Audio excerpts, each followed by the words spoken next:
Eu gostava de agradecer a presença de todos e agradecer também à Manuela e à Odete que nos acolhem aqui para esta breve apresentação, um pouco mais informal. Já fizemos um exercício semelhante no Centro Português de Fotografia no mês passado, para, digamos assim, também corresponder ao apoio que as várias entidades nos deram na execução deste trabalho. Portanto, eu venho trazer aqui um bocadinho, um pouco, o ponto de situação de um projeto que não terminou, ainda agora estava a falar com os meus convidados, que vou já apresentar, sobre como este projeto não é um projeto acabado, é um trabalho que resultou de um exercício que espero possa ser replicado ainda até noutras regiões do país, que estão a pedir trabalhos semelhantes, mas que de facto em relação ao Porto é ainda um processo em andamento. E portanto o que eu trago aqui é o resultado de um trabalho no âmbito de uma disciplina que existe no curso de História da Arte da Faculdade de Letras da Universidade do Porto, onde nós temos implementado e tentado implementar os estudos da fotografia e desenvolver, porque lá está, tem sido com algum esforço, porque não é normal associar-se fotografia à Faculdade de Letras, mas temos tentado implementar de facto um trabalho de reflexão sobre a fotografia e sobre o papel da fotografia não só enquanto suporte para a criação artística, mas também enquanto documento. Para o mestrado em História da Arte, Património e Cultura Visual, anualmente crio um trabalho coletivo para que os alunos possam desenvolver, do ponto de vista da investigação, algum projeto que, de certa forma, traga novidade e que também os ajude a desenvolver as suas capacidades do ponto de vista de investigação e de metodologia de análise, de recolha de dados, etc. Mas para começar a explicar um pouco este projeto, eu acho que tenho que ir um pouco, sem querer particularizar, tenho que ir um pouco atrás para que percebam como é que isto começou. Bom, como começou, para já, vão ver que isto é um trabalho de equipa, mas como começou o meu gosto pela fotografia e o meu interesse na fotografia. Esta é uma fotografia dos meus bisavós, que infelizmente o tempo não foi muito clemente com ela, mas não foi necessariamente esta fotografia que explotou o meu interesse na fotografia em geral, mas uma delas. Não é? Eu recebi um espólio fotográfico bastante vasto do ponto de vista de fotografia de família e comecei, na altura, já vão mais de 20 anos, a refletir um pouco sobre o que é que estas fotografias significam, não só do ponto de vista de retrato de família, mas da informação que essas fotografias trazem consigo. Não é só uma informação visual. Esta fotografia, por exemplo, traz uma informação textual, escrita. Não é? Então, diz-nos que esta fotografia foi tirada numa casa chamada Foto Ideal, na rua Santo Ildefonso 277, aqui no Porto. Ora bem, os meus bisavós nem eram do Porto, eram de Sinfãs, estavam longe da cidade e isso suscitava logo uma série de questões. Porque é que eles teriam que vir ao Porto tirar a fotografia? Não haveria fotógrafos em Sinfãs. Eles tinham acabado de casar, esta fotografia deve ser provavelmente de 1921, 22, 23, e portanto vieram ao Porto para tirar uma fotografia. E é curioso porque de facto depois há uma pergunta: porquê é que eles escolheram esta casa? Porquê é que escolheram a Foto Ideal e não escolheram outra casa fotográfica na cidade? Bom, eu estou aqui um pouco a divagar porque a fotografia trouxe sempre imensas potencialidades e logo nessa altura, estávamos em 96, 97, propus à Câmara Municipal de Sinfãs que fizesse uma exposição sobre retratos de família, grande parte deles retratos de família ainda do século XIX. E entre muitas famílias da região, Sinfãs sobretudo, consegui que me emprestassem fotografias, retratos de família, individuais, de grupo, que pudesse expor numa exposição que depois vim a saber que foi a primeira exposição que se fez em Portugal sobre retrato de família.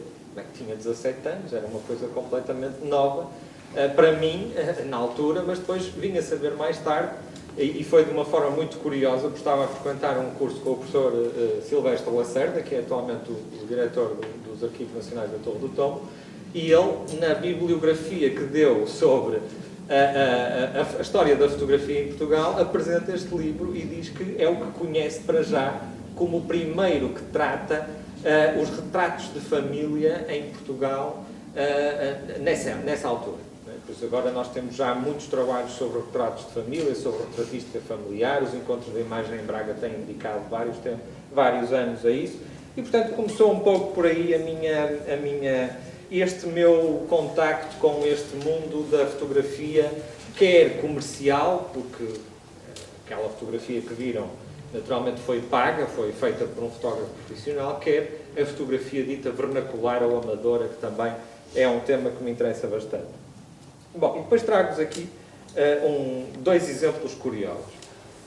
Não sei se alguém já foi a Paris visitar, este edifício passa um pouco despercebido nos guias turísticos de Paris. Esta era a casa, um dos grandes estúdios de Nadar. Nadar foi o grande fotógrafo do século XIX francês e um dos grandes fotógrafos da história da fotografia. Não é? Foi ele que lançou o retrato psicológico, o retrato do indivíduo tal qual é, sem artifícios. Não é? Ele usava-se fundos neutros muitas vezes, ao contrário dos seus concorrentes que embonecavam, embelezavam os retratados com maquilhagem e com cenários grandiosos. Nadar queria mostrar aquilo que as pessoas eram.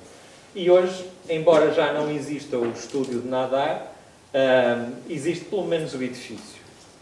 Cá no Porto, eu costumo comparar o Guedes de Oliveira ao Nadar, porque eles tinham coisas semelhantes. O Nadar também era caricaturista, teve alguma formação em Belas Artes, o nosso Guedes de Oliveira também teve formação em Belas Artes, também era um caricaturista, era um extraordinário satirista do seu tempo, e esta é metade da casa dele, que vocês veem aqui. Nós temos esta fotografia, portanto, a fotografia que está aqui é da colchoaria, mas ao lado era a Foto Guedes. O que é que existe hoje da Foto Guedes? É absolutamente nada que nos possa dizer o que era a Foto Guedes, porque hoje no lugar da Foto Guedes está uma casa de tatuagens e uma sapataria, não é? Na Rua de Santa Catarina, número 270, 272. E portanto também é para compararmos de facto a forma como nós damos ou não atenção e valor a este património, porque de facto, apesar de estarmos a falar de estabelecimentos comerciais, estes estabelecimentos comerciais geraram memória e cultura. Na Casa Guedes fizeram-se grandes exposições e uma delas, em 1896, teve um conjunto que eu chamaria de luxo de artistas portugueses, nomeadamente mulheres, algo que à época ainda era visto com alguma... era uma prática exercida com alguma timidez, digamos assim. Aqui temos a fotografia da Alice Grilo, uma portuense que estudou em Paris e que tinha uma formação em Belas Artes, o colombano Bordal Pinheiro, e este senhor para o qual eu chamo a atenção, que era o Cristiano de Carvalho, que também foi fotógrafo e que era um homem extraordinário do ponto de vista de intervenção política e social, e sobre o qual não existe um único quadro ou um único desenho ainda conhecido que eu saiba. Se alguém aqui conhecer, também agradeço que me informe, porque de facto é um tema que me interessa. No catálogo que saiu do Guedes de Oliveira aparece a reprodução de um dos quadros, A Greve, que é, antes do nosso neorrealismo, um dos primeiros quadros com esta temática do operariado e da luta grevista em Portugal, ainda antes da República. Portanto, eu acho que conseguem perceber a importância que, por exemplo, teve a Foto Guedes no Porto. Era não só uma casa comercial de fotografia, mas tinha um salão de exposições onde havia participação de pintores, escultores, fotógrafos, etc. E, de facto, o Guedes de Oliveira, nesse aspecto, foi interessantíssimo. Bom, sobre a cidade do Porto existe já um conjunto muito vasto de informação sobre fotógrafos da cidade. Em 2001, no âmbito da Capital Europeia da Cultura, foi lançada uma obra pela doutora Maria do Carmo Serém, que se chama O Porto e os seus fotógrafos, e que, de facto, lança luz sobre muitos dos fotógrafos que a cidade teve ao longo dos séculos XIX e XX, mas faltava um instrumento que nos permitisse, e continuará com certeza a faltar, porque de facto o prontuário que eu venho aqui apresentar-vos hoje não é a solução que permitirá que se desvende tudo sobre os fotógrafos, mas que era necessário, através de um instrumento científico, de facto, podermos identificar lugares, lojas, casas comerciais, ateliês, estúdios e nomes associados a esses lugares. E há logo aqui falhas. Nós utilizamos, eu já vou dizer quem é que participou neste trabalho, nós utilizamos muitas fontes para localizar essas casas, esses nomes, mas as fontes têm lacunas, muitas vezes não são sequenciais. Nós não corremos, por exemplo, estava há pouco a falar com o João Paulo Sotomayor, que não há muitas vezes informação notarial sobre o início e a cessação das atividades dos fotógrafos e, portanto, o que nós temos aqui não é, efetivamente, um manual que nos diga o fotógrafo começou a trabalhar no ano X e terminou, a casa cessou, ou ele mudou de atividade, ou a casa foi dissolvida. Não é. Agora, temos, sobretudo, uma espécie de âncoras temporais que permitem que nós saibamos que um fotógrafo X tinha uma casa na rua Antero de Quental entre 1950 e 1970 e é um ponto de partida.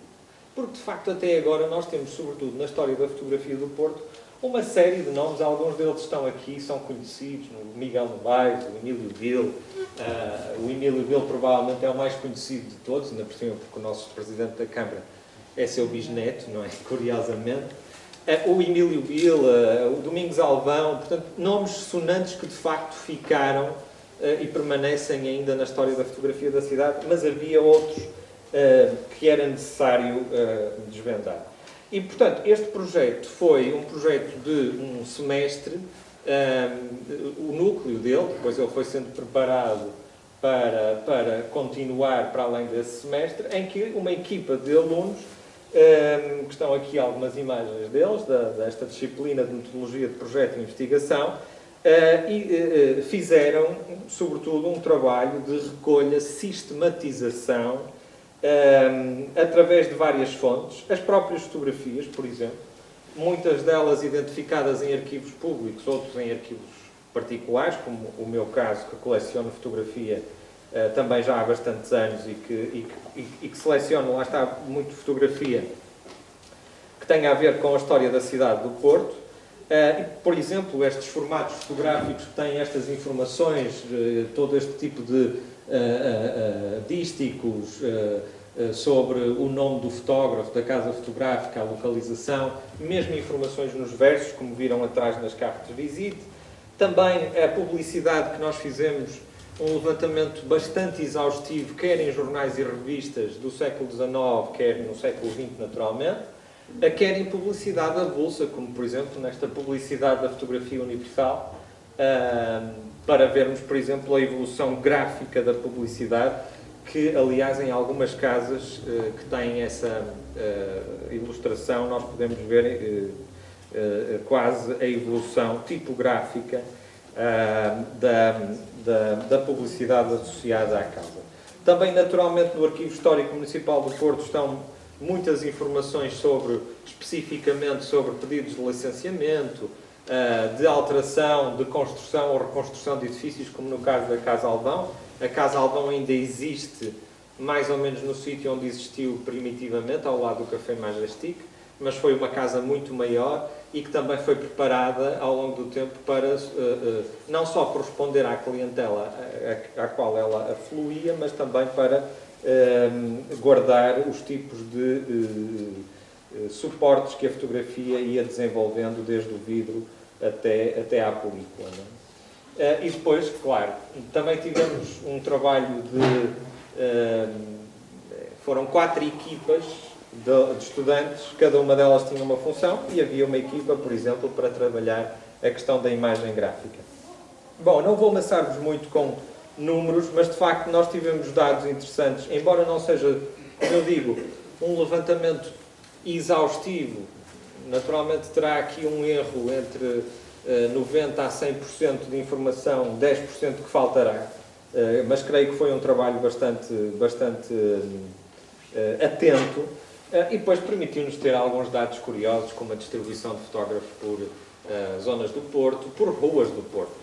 Bom Jardim e Santa Catarina eram as ruas com mais casas de fotografia na cidade entre o século XIX e o século XX, mas depois, por exemplo, ficaram questões no ar que eu gostaria imenso de responder e espero que este trabalho depois ajude outros estudantes e outros investigadores, como o facto, e isso parece claro em algumas casas de fotografia, muitas tinham uma clientela e outras tinham outra. As casas do Bonfim tinham uma clientela de classe média, média-baixa, de operários, de Campanhã, desta zona oriental da cidade, e as casas de Santa Catarina e as casas da Baixa do Porto eram uma clientela de classe média, média-alta. E isso depois definiria logo completamente o tipo de fotografia que sairia, digamos assim, dessas casas de fotografia. E, portanto, depois criamos que depois podem ver no prontuário, criamos este modelo de entradas ou de brevetes, em que temos o nome da casa fotográfica, as datas de atividades, as fontes que utilizamos, eventuais notas também que acrescentem informação, algumas têm mais do que outras. Depois também as fontes gráficas, as que podemos recolher e reproduzir. O prontuário está organizado por ruas da cidade e dentro das ruas da cidade estão organizadas as casas fotográficas pelo número de polícia, por uma ordem crescente. E depois também a localização exata da casa no número de polícia e a freguesia para a qual na qual ela estava localizada. Pronto, e basicamente este é um trabalho que, como eu digo, está entregue, digamos assim, agora a futuras investigações. Felizmente que já começaram até no âmbito desta investigação a surgir alguns dados que não se conheciam até aqui. Por exemplo, uma casa fotográfica não tinha só o fotógrafo, digamos assim, que dava a cara, muitas vezes nem era o dono da casa, não era o fotógrafo, era apenas o administrador. Havia os operadores fotográficos e havia também os operadores que muitas vezes faziam, ainda no século XIX e ao longo da primeira metade do século XX, os chamados coloristas, que retocavam a fotografia, que pintavam a fotografia. A ideia da fotografia artística durou até muito tarde nas casas comerciais de fotografia do Porto, ou seja, a ideia de que as pessoas gostavam de ter a sua fotografia retocada, o que se faz hoje com o Photoshop, não é? E, portanto, havia muitos operadores especificamente com este tipo de trabalho. Este prontuário não nos dá esses nomes. Muitos deles são anónimos, muitos deles passavam pelas casas pouco tempo. Temos agora um trabalho que curiosamente saiu deste prontuário, que é uma dissertação de mestrado sobre o Casimir Lefebvre. Foi um operador de fotografia que esteve cá no Porto na década de 1870 e que foi operador na casa de Nadar. É impressionante como não é? Um operador do Nadar vem parar ao Porto, trabalha cá em várias casas fotográficas. Ele era pintor, para além de ser colorista de fotografia, o que se percebe, também era um homem que fazia pintura mural.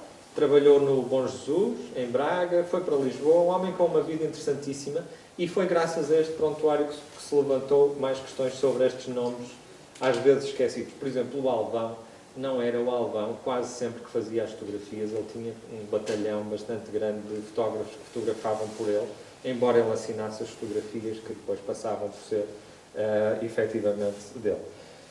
Muito bem, e agora gostaria de apresentar e também de dar a palavra, eu dirigi o convite, que foi bastante difícil, devo dizer, de encontrar quem estivesse ligado a este tempo das casas fotográficas. Se repararem, de facto, o prontuário está na capa claramente indicado que é um trabalho que recolhe os nomes de fotógrafos e de casas fotográficas entre 1840, circa 1840 e 1980. Porquê? Porque, primeiro, nós não sabemos, efetivamente, quem é que foi o primeiro fotógrafo que se estabeleceu na cidade. A fotografia é apresentada na Academia de Ciências Francesa em 1839, em agosto de 1839, mas logo a seguir houve um movimento de expansão de fotógrafos por toda a Europa, mas nós não temos as informações sobre estas as primeiras casas. Há teorias e há Nuno Borges de Araújo, a Maria do Carmo Serém tem dito que provavelmente foram dois franceses, o Adolphe e o Anatole, que se instalaram na Rua do Almada como os primeiros fotógrafos na cidade do Porto.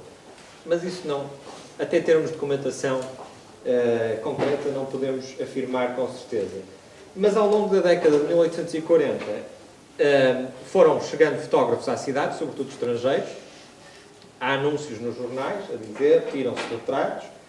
E depois, 1980, nós achamos que constitui um ponto de viragem neste mundo das casas comerciais de fotografia. Porquê? Porque começa a anunciar-se não só o digital, que vai chegar em força na década de 90, mas também já não era preciso ir tirar o retrato. Não é? Toda a gente tinha acesso a máquinas fotográficas, toda a gente, até às máquinas fotográficas que estavam as fotomaton, que estavam em vários sítios. Eu lembro-me de uma na estação de São Bento, por exemplo, para tirar a fotografia tipo passe, em que a fotografia já não está, ou seja, o fotógrafo já não é o mediador e já não é preciso fotógrafo especificamente para tirar a fotografia. Portanto, a partir da década de 80 há um declínio das casas e o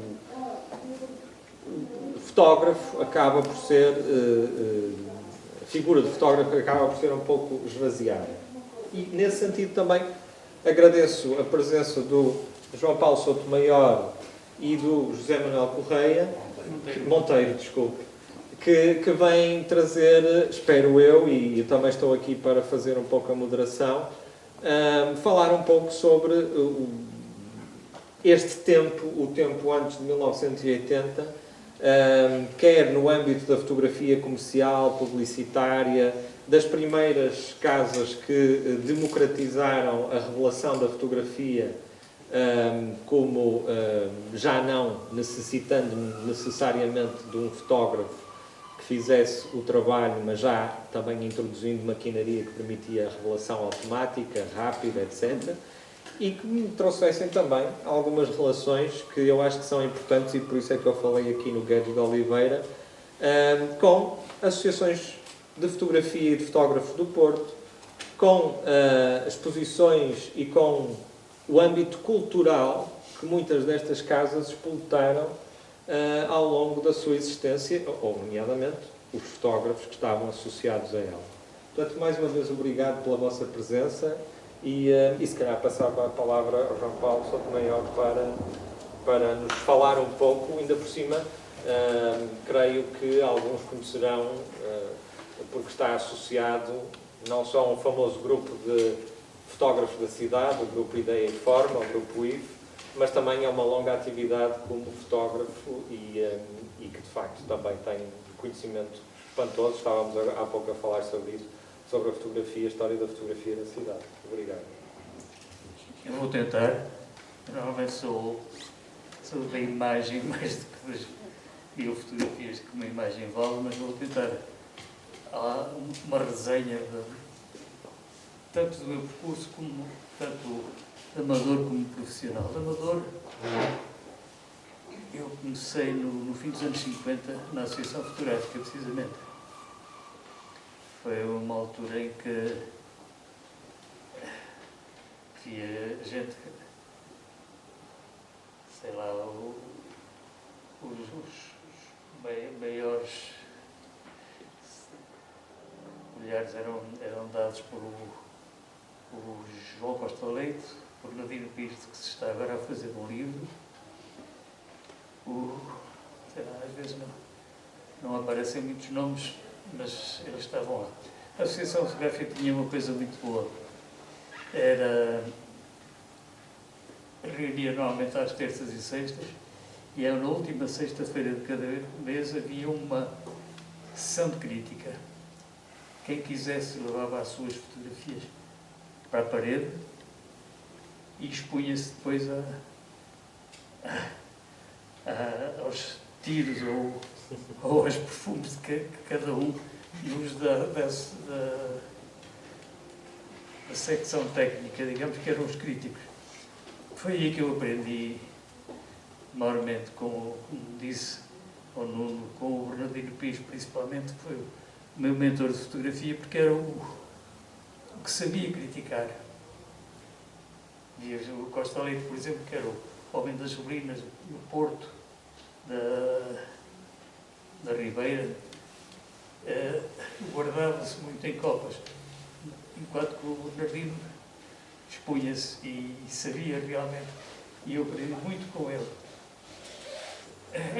E aprendi com todas as sessões que havia, porque realmente nós aí sabíamos como devíamos compor, como não devíamos, como os erros. Depois assim, os erros que nós levávamos, que era uma vez, eu tentei levar uma fotografia para lá que via-se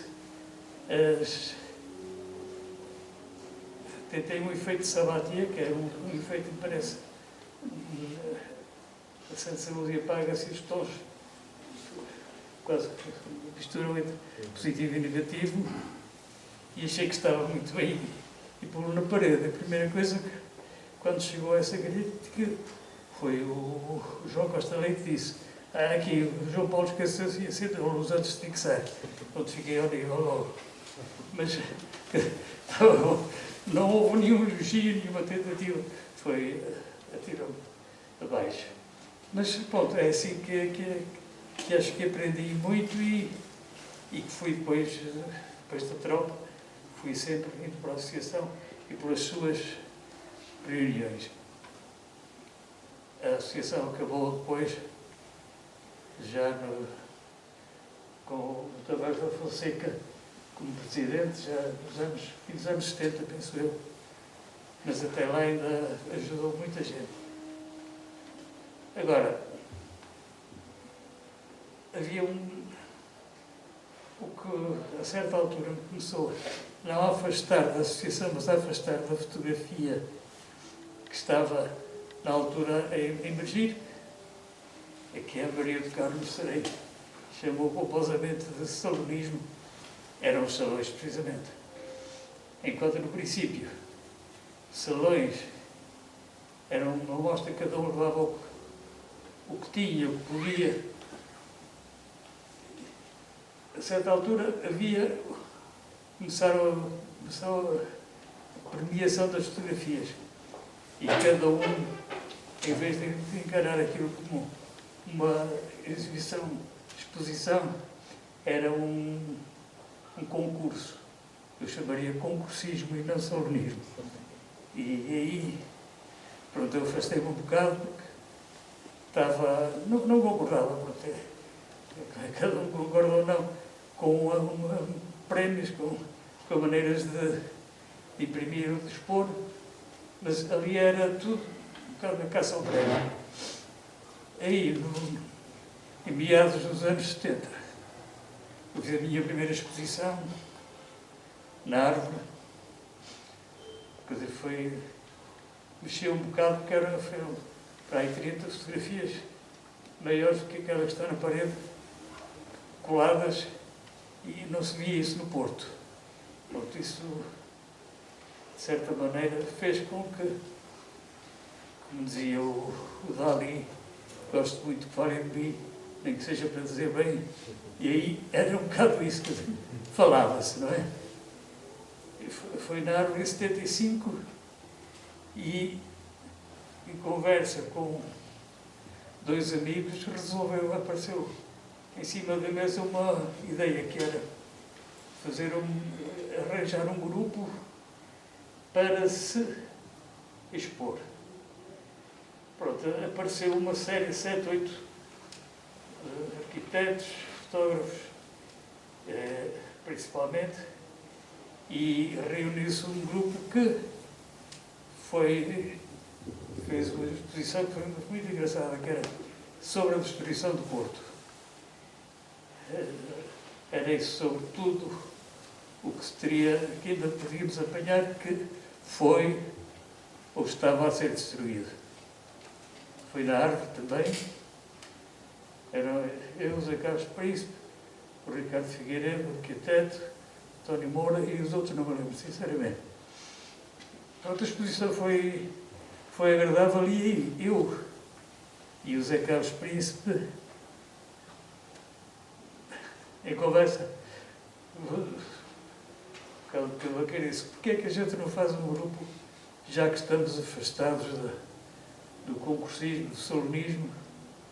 E então que recrutaram-se mais meia dúzia de fotógrafos amadores que estavam fora dessa onda do salonismo, por isso também não concordavam. Pronto, aí fundou-se o grupo IF, Ideia Forma, que tinha vários mandamentos, digamos que agora não lembro, e que se propunha a fazer exposições temáticas. Lançava-se um tema para a mesa e cada um explorava o tema à sua maneira e íamos para a parede. Fizemos 10 exposições. Na primeira fomos convidados a fotografar o centenário da ponte da Ana Maria. E pronto, entretivemos muito naquilo, no ponte, etc. Andamos passadiços cá por baixo, se via o rio por baixo, etc. E na inauguração, antes da inauguração, houve um comboio histórico em que eu e mais 2 ou 3 acompanhávamos o comboio na travessia da ponte a fazer fotografias quando queríamos uma crista parada, inclusive, e nós fotografávamos como queríamos. Uma coisa com piada é que quando chegamos a São Bento, depois eu e o Manuel Magalhães fomos para a parte da máquina e fomos até lá e vinha connosco o Dr. o engenheiro Ginestado Machado, que era presidente da CP, o Costa Brazo, do Conselho da Revolução, o coronel. E chegamos a São Bento e, a certa altura, olhamos e estava o Costa Brás, admirado, que estava tudo a olhar para ele a rir-se. Aquele trazia um fato, claro, e parecia negativo, porque nos ombros e na cabeça era tudo preto, da fuligem da máquina, no túnel de São Bento. Infelizmente já não tinha fotografia nessa altura, teria tirado uma. Mas isso foi também uma exposição de que se falou muito. E a partir daí fizemos, cá está, as tais 10. A que deu mais brado, penso que foi o Porto de Esquinas do Tempo, em que a ideia foi exatamente fazer uma zona do Porto, uma rua, como era de antes, quando arranjávamos fotografias do tempo, e o mesmo paralelo agora, a transformação que havia. Essa exposição foi para o Museu Soares dos Reis, eram com umas molduras desenhadas por Orlando Alves, e 2 fotografias em paralelo, e foram para aí 200. Foi muita coisa. A exposição, no último dia, eram 30 dias, no último dia foi quando houve, quase não se podia mexer uma pessoa dentro da exposição. Porquê? Porque a pessoa vai no dia 1, no primeiro dia, no segundo, fala a outra pessoa que está numa exposição, e vão 2, e essas 2 chegam a casa e ao café, e aquilo é uma multiplicação, e essa altura cada dia era quase o dobro do dia anterior. E soubemos depois que nessa exposição, foi em 82, até à altura era a exposição que tinha tido mais visitas no Museu Soares dos Reis. Não era o nosso mérito, mas pelo mérito da próprio tema. Bom, depois de várias exposições, expusemos na Biblioteca Almeida Garrett, em Serralves, no centro,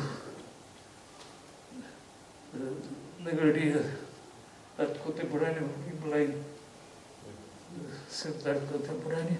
Fizemos em vários sítios, e até que começou a certa altura havia um membro que ou saía, ou por qualquer motivo, entrava outro, e começou a haver uma renovação do IFE.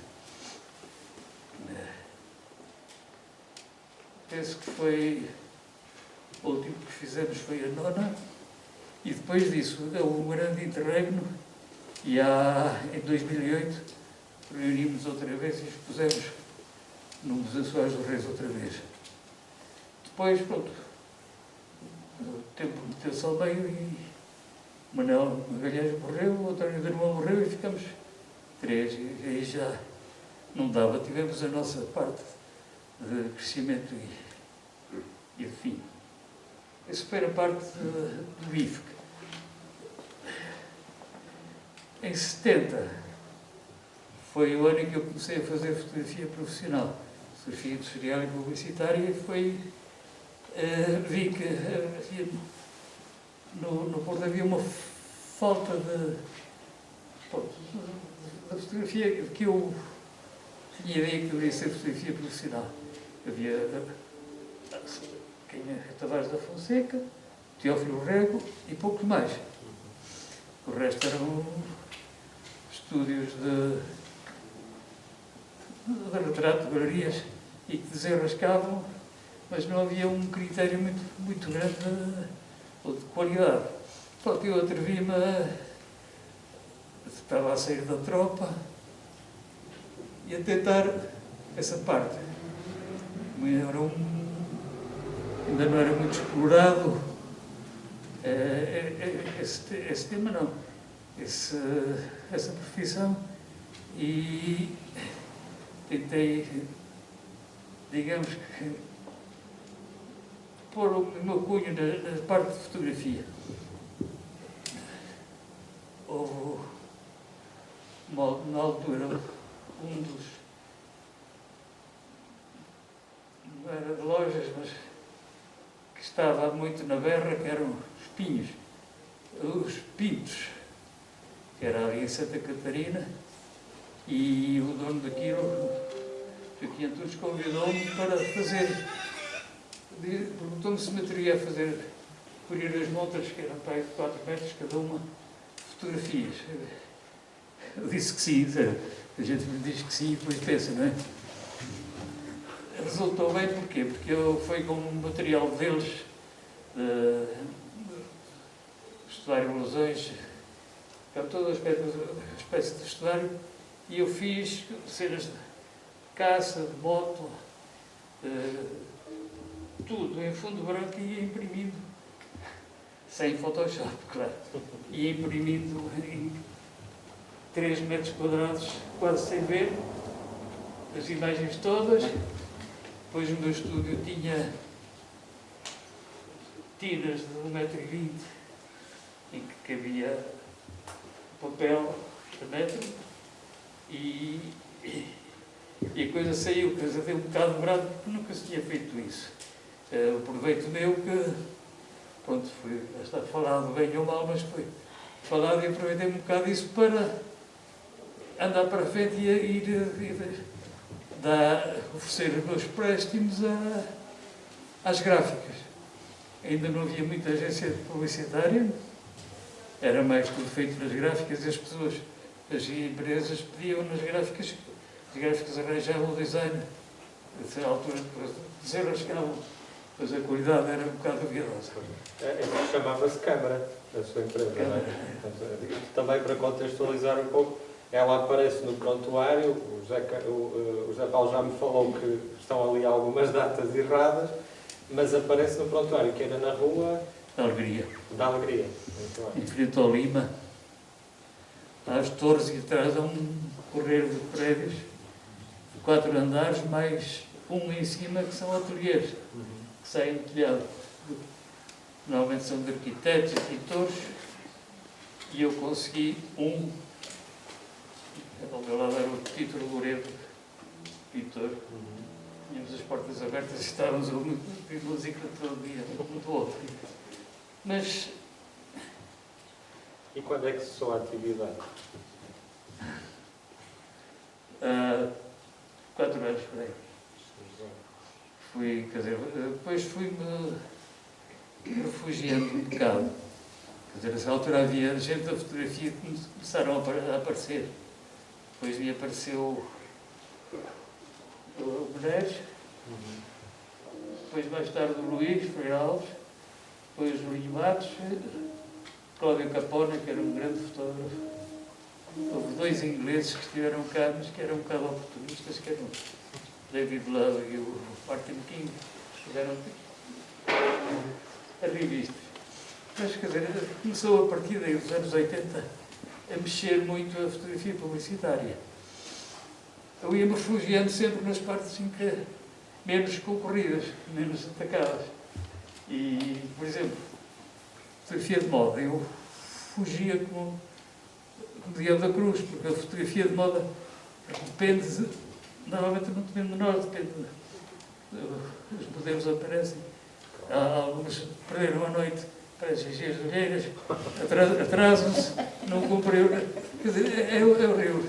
Se eu tenho uma garrafa de vinho do Porto, a fotografia ela está quando eu quero, está sempre disposta. Os modelos não. De modo que as pessoas julgavam que é muito giro fazer fotografias de modelos e para as dunas, a praia e para o vento. Não é nada, é horrível. Parece. Com os objetos sabemos como contar, não é? Tive um parênteses, um primo meu da segunda geração, filho dele, disse: o Paulo, o Vicente gostava de fazer fotografia, queres que ele te ajude? Eu também, então vamos a isso. Chamei um dia e o Vicente estava convencido que ia às dunas e com os modelos. E foi para uma empresa metalúrgica, esteve lá todo dia, borrar-se por todo lado, tudo sujo, e nunca mais apareceu. Mas era isso que realmente era. Eu me refugiava mais, sempre sendo acossado e encostado a um canto, aquilo que não se fazia. Eu trabalhava em grandes formatos, normalmente havia alvo com 912, ou rolo 120 para 6.9 ou 6.7, e depois foi com a cebolada, etc. Às vezes misturava, porque era assim, eu falava, fazia a fotografia à semana, apesar de fazer também ao fim de semana, se fosse preciso, mas a semana chegava à sexta-feira, pousava as máquinas, e no sábado de manhã pegava nas máquinas para ir fazer a minha fotografia. Nunca chegava a grandes interregnos. Por isso, da parte da fotografia industrial, quando eles apareceram todos, apareceu uma... Não é bem, ninguém inventou isso, mas apareceram os sacos azuis. E havia, quer dizer, as agências que davam um orçamento ao cliente. Por exemplo, 100 pontos para um trabalho. E chamavam 2 ou 3 fotógrafos. E apertavam-nos, eu vou dar aqui um preço e depois dou-te 70 ou 60. E a gente ou aceitava ou ficávamos de lado. Eu não alinhava muito nisso e ganhei a fama de careiro. Também era mau contra mim, mas puseram um bocado desse espírito de careiro. Mas não alinhava. Até que depois, nos anos, a fim dos anos 80, tive também ir alinhando aqui e acolá, porque senão também não tinha trabalho. Mas era muito uso e costume de uma agência de publicidade, num trabalho qualquer, contrata uma gráfica. Está a ganhar na impressão dos folhetos ou do livro, parte aí dos 20% para eles. Fotografia, também. Parte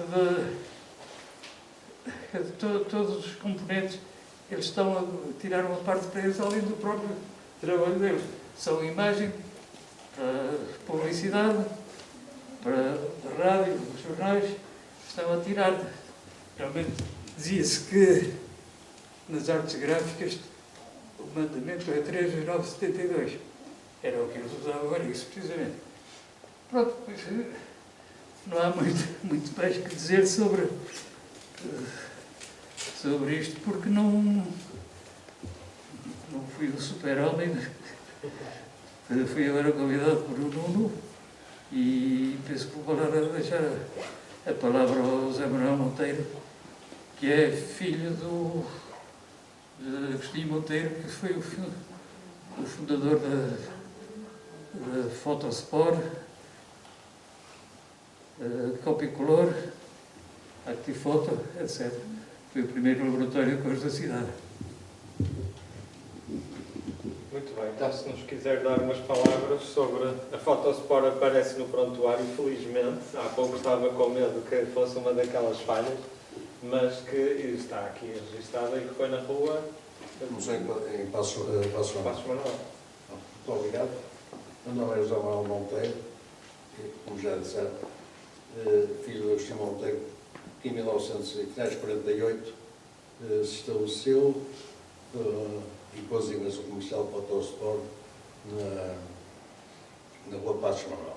A particularidade é que não se estabeleceu como fotógrafo, mas sim como casa exclusiva de fotografia. Ou seja, venda de máquinas e acessórios para a fotografia e laboratório de fotografia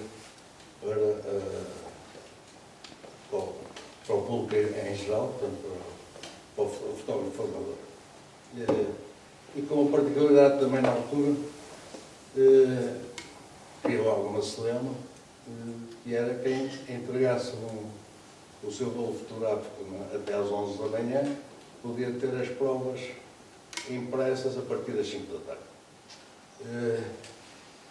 Foi um salto muito grande e que lhe permitiu expandir-se durante anos. Passado uns cerca de 53, abriu uma segunda loja na Praça Filipe de Lencastre, muitíssimo maior do que a primeira, onde já estava. Era pequena não só para atender público, mas que não tinha capacidade de aumentar ao laboratório. Nessa altura tinha tudo manual.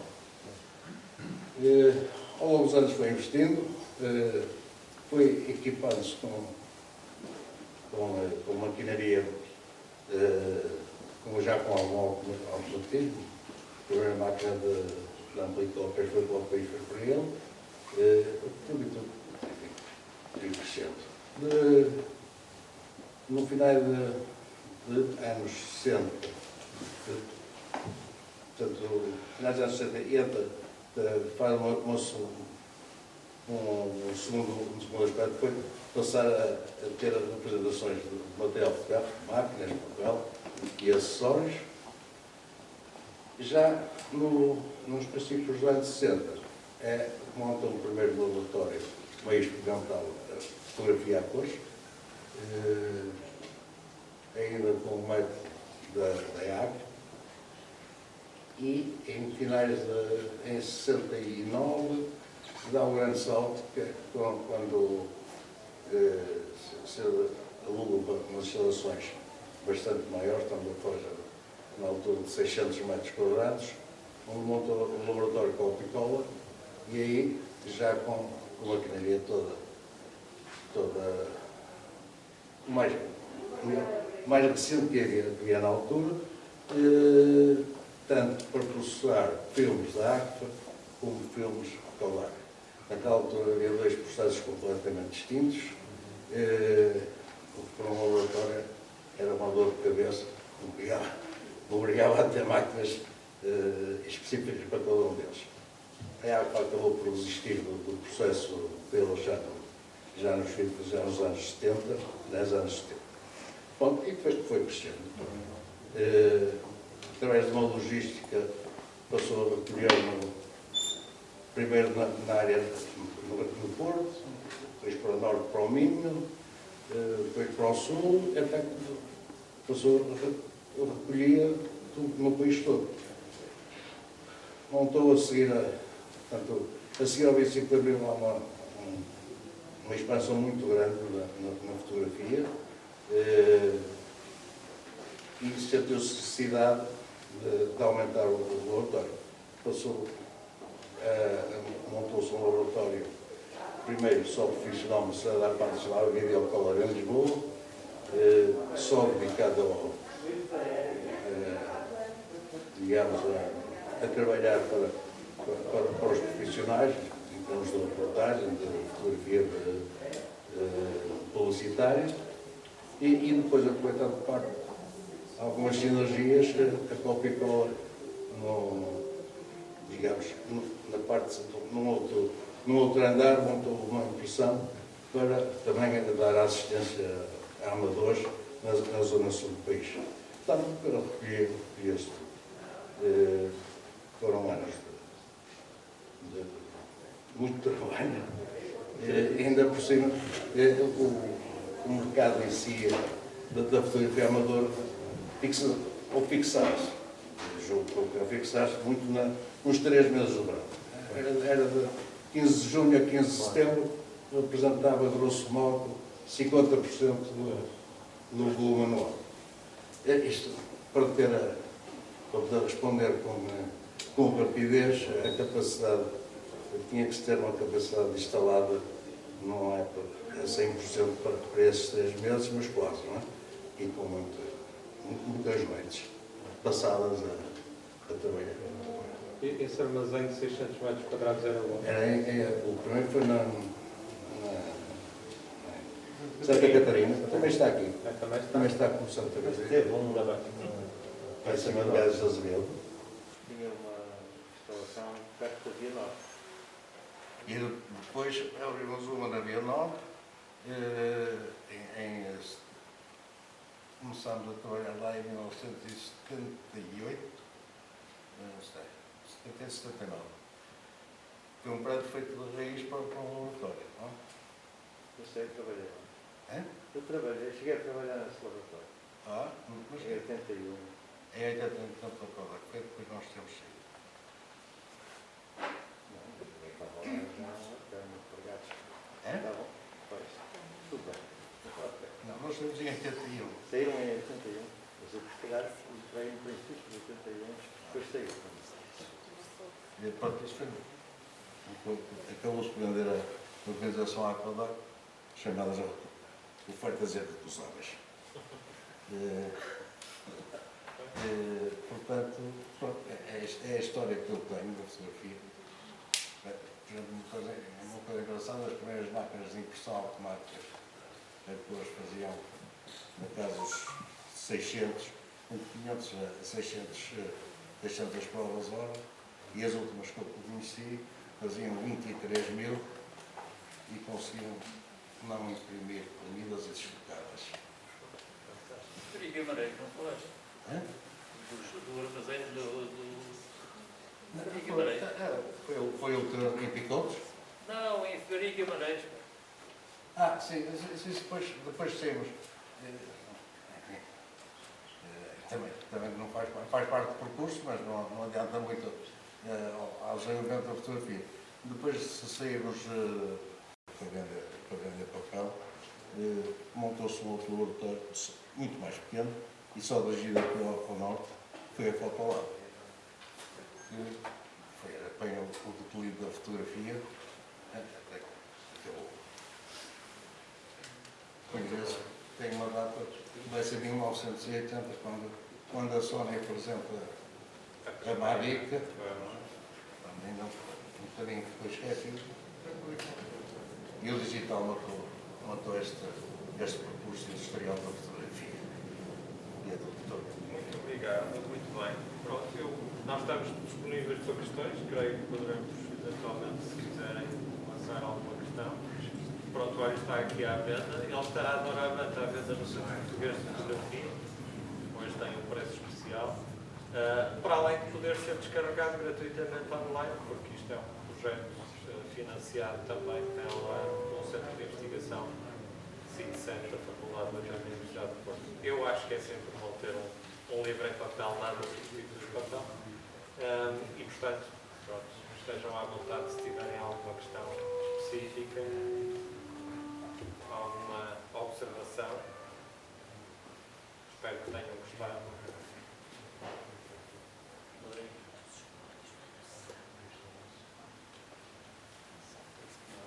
Parece que não há dúvidas, é verdade. Pronto, mais uma vez, obrigado a todos pela vossa presença e até uma próxima oportunidade.